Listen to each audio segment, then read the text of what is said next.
આપણે જે કંઈ પણ ધર્મ આપણને મળ્યો હોય જન્મજાત, જેને હું કુળ ધર્મ કહું છું. શું કહું છું?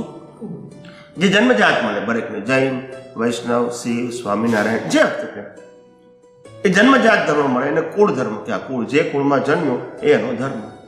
બરાબર છે? પણ જન્મે કોણ? શરીર કે આત્મા? આત્માને જન્મ હોય? કોણ જન્મે? શરીર જન્મે. તો ધર્મ કોણ? શરીરનો. પાળવાનો કોને?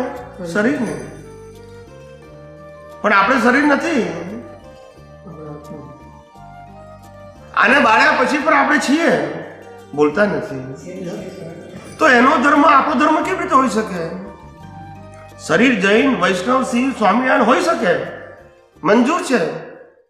પણ આત્મા કઈ રીતે કાસ્ટ વાળો હોય? બોલતા નથી. હોઈ શકે? આપણે આત્માને કાસ્ટ, અમારો આત્મા જૈન છે કે છે, અમારો આત્મા વૈષ્ણવ, ભાઈ આત્માને ક્યાંથી કાસ્ટ લાગે? આને લાગે. કેટલી ભ્રાંતિ ઉત્પન્ન થઈ ગઈ આપણી. કેવી ભ્રાંતિ ઉત્પન્ન થઈ ગઈ? આત્માને કોઈ રિલિજન હોય, કોઈ કાસ્ટ હોય?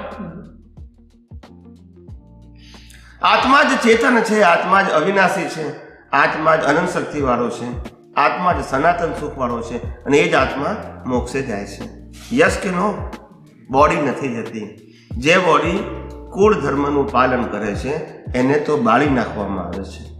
યસ કે નો? આ અવતારમાં વૈષ્ણવ હોય તો બીજા અવતારમાં જૈન હોય, ત્રીજા અવતારમાં બ્રાહ્મણ હોય, ગમે તે ધર્મ હોઈ શકે ને. આનો ધર્મ તો બદલાયા કરે. આનો ધર્મ બદલાતો નથી. આત્મધર્મ. કયો ધર્મ? આત્મધર્મ. એને સ્વધર્મ કહ્યો. ને પ્રકૃતિનો ધર્મ પરધર્મ કહ્યો. પરધર્મ એટલે કુળ ધર્મ. એ કુળ ધર્મ પ્રકૃતિએ પણ પૂજા પાઠ આરતી બધું જ કરે પ્રકૃતિ.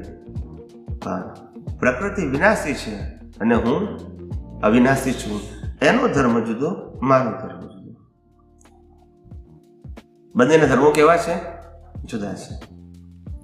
પ્રકૃતિનો એન્ડ આવે છે, પરમાત્માનો એન્ડ નથી આવતો. અને આપણે જયારે મુક્તિની વાત કરીએ ત્યારે પરમાત્માની કરીએ છીએ, પ્રકૃતિની કરતા નથી. અને મુક્તિ હોય કોઈ દિવસ? અને તો બાળી નાખવાનું છે કમ્પલસરી.